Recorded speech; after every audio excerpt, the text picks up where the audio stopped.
Back to updates. Medigadda తరహాలోని అన్నారం బ్యారేజీ కూడా ప్రమాదకరంగా మారుతోంది. కాళేశ్వరం ప్రాజెక్టులో భాగంగా నిర్మించిన అన్నారం బ్యారేజీలో గతంలో మాదిరిగా సమస్య తలెత్తింది. బ్యారేజీ వద్ద అధికారులు మరోసారి లీకేజీని గుర్తించారు. కింది నుండి నీరు లీక్ అవుతున్నట్టు దృశ్యాలు కనిపిస్తున్నాయి. దీంతో బ్యారేజీ వద్ద నీటిని వెలుపలకు విడుదల చేస్తున్నారు. 3వ గేటు నుంచి 22వ గేటు వరకు ఎత్తారు. తాజా లీకేజీకి మరోసారి మరమ్మతులు చేసేందుకు నీటిని దిగువకు వదులుతున్నారు. ఇందులోని 2 టీఎంసీల నీటిని 10 గేట్లు ఎత్తి బయటకు వదులుతున్నారు.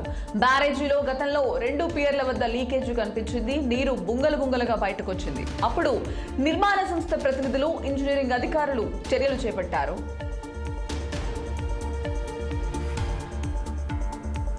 శాసనసభను నిరవధికంగా వాయిదా వేస్తున్నట్లు స్పీకర్ గడ్డం ప్రసాద్ కుమార్ ప్రకటించారు. సమావేశాలు 8 రోజుల పాటు కొనసాగాయి.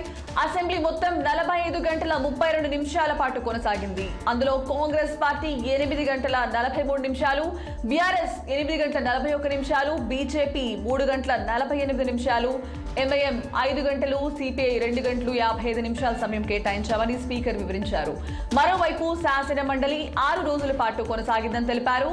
మండలి సమావేశాలు 11 గంటల 50 నిమిషాలు జరగగా 9 మంది సభ్యులు చర్చల్లో పాల్గొన్నారని చెప్పారు. మరోవైపు అసెంబ్లీ 2 తీర్మానాలు, 3 బిల్లులకు ఆమోదం తెలిపింది. ఎన్నికల హామీ మేరకు సభలో కులగణన తీర్మానాన్ని ప్రవేశపెట్టి ఆమోదించామని చెప్పారు స్పీకర్ ప్రసాద్ కుమార్.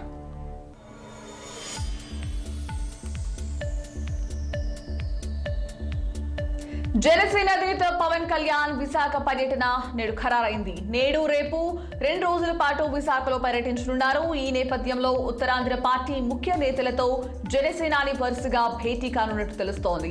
జనసేన పార్టీ ఆత్మీయ సమావేశంలో కూడా పవన్ పాల్గొనే అవకాశం ఉంది. మధ్యాహ్నం విశాఖకు చేరుకుని విశాఖ కేంద్రంగా నేతలతో భేటీలు కానున్నారు.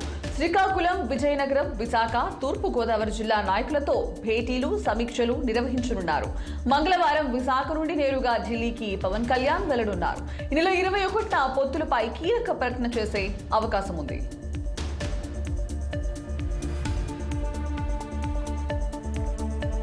యాదాద్రి భువనగిరి జిల్లా హనుమాపూర్ సబ్ స్టేషన్ లో అగ్ని ప్రమాదం సంభవించింది. షార్ట్ సర్క్యూట్ కారణంగా పెద్ద ఎత్తున మంటలు చెలరేగాయి. సకాలంలో స్పందించిన ఫైర్ సిబ్బంది 2 గంటల పాటు తీవ్రంగా శ్రమించి 2 ఫైర్ ఇంజన్లతో మంటలను అదుపులోకి తెచ్చారు. అగ్ని కిలలు ఎగిసిపడడంతో ముందు జాగ్రత్తగా పలు ప్రాంతాలకు విద్యుత్ సరఫరా నిలిపివేశారు. ప్రమాదంలో ఎటువంటి ప్రాణ నష్టం జరగకపోవడంతో అంతా ఊపిరి పీల్చుకున్నారు.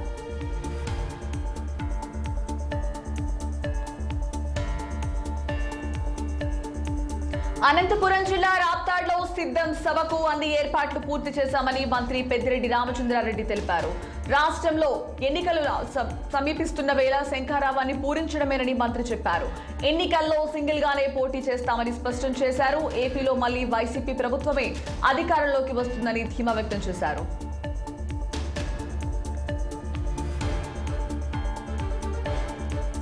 తాము చెలమల కృష్ణారెడ్డిని కాంగ్రెస్ పార్టీలోకి చేర్చుకోలేదని ఎమ్మెల్యే రాజగోపాల్ రెడ్డి స్పష్టం చేశారు. తనకు తెలియకుండా కావాలని దొంగచాటున వెళ్లి ఆయన కండువా కప్పుకున్నాడని ఆరోపించారు.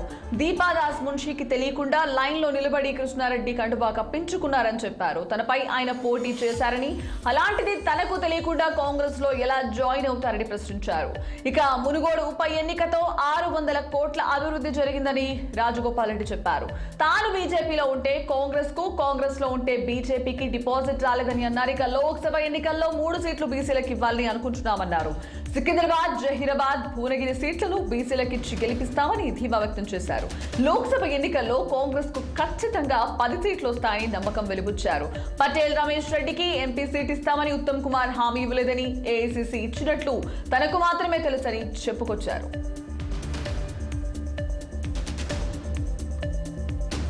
అన్నారం బ్యారేజీలో అధికారులు గేట్లు ఎత్తి నీటిని విడుదల చేశారు. నేషనల్ డ్యామ్ సేఫ్టీ అథారిటీ ఆదేశాల మేరకు ప్రాజెక్టు 5 గేట్లు ఎత్తి 13,000 క్యూసెక్ల నీటిని వదిలారు. బ్యారేజీలోని 2.5 టీఎంసీ నీటిని పూర్తిగా దిగువకు వదిలి ఖాళీ అయిన తర్వాత బ్యారేజీ కుంగిందా లేదా సేఫ్టీ అథారిటీస్ అధికారులు పరిశీలించనున్నారు. ప్రస్తుతానికి సేఫ్టీ అథారిటీస్ అధికారుల ఆదేశానుసారం ప్రాజెక్టులో నీటిని ఖాళీ చేశారు.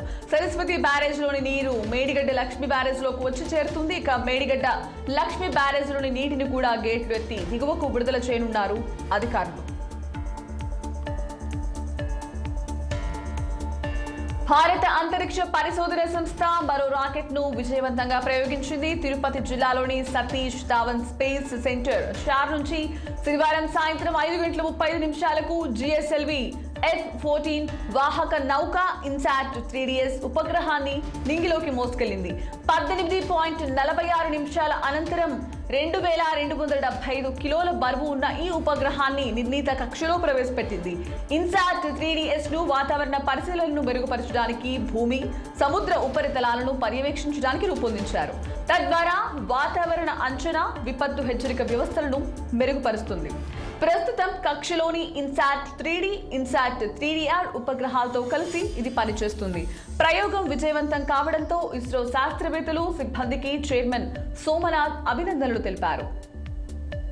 ఇక ఇన్సాట్ 3DS తో భూ సముద్ర వాతావరణంపై ఖచ్చితమైన సమాచారం అందుతుందని తెలిపారు. గాజాలోని రఫా నగరంపై భారీ దాడికి ఇజ్రాయెల్ సిద్ధమవుతున్న వేళ గాజా సరిహద్దుల్లో ఈజిప్ట్ గోడ నిర్మిస్తోంది. ఇందుకు సంబంధించిన ఉపగ్రహ చిత్రాలు వెలుగులోకి వచ్చాయి. రఫాపై ఇజ్రాయెల్ దాడి చేస్తే భారీ సంఖ్యలో పాలస్తీనియన్లు తమ దేశంలోకి తరలి వస్తారని ఈజిప్ట్ ఆందోళన చెందుతోంది. ఇప్పటికే సరిహద్దుల్లో వేలాది మంది సాయం కోసం ఎదురు చూస్తున్నారు. గాజాకు ఆనుకుని ఉన్న సనాయి నగరంలో కడుతున్న ఈ గోడపై ఈజిప్ట్ ఇప్పటి వరకు బహిరంగ స్పందించలేదు. ఈ నెల 5 నుంచి నిర్మాణ పనులు జరుగుతున్నాయని స్థానికులు చెబుతున్నారు. ఇక గోడ నిర్మిస్తున్న ప్రదేశంలో నేలను చదును చేస్తున్నారు. ఇందుకోసం క్రెయిన్లు, ప్రొక్రెయినర్లు వాడుతున్నారు. శరణార్థులు తరలి వస్తే ఇజ్రాయెల్తో సంబంధాలను పునఃసమీక్షిస్తామని 1979లో కుదుర్చుకున్న శాంతి ఒడంబడికల నుంచి కూడా బయటికి రావడానికి వెనుకోవడమని ఈజిప్ట్ చెబుతోంది.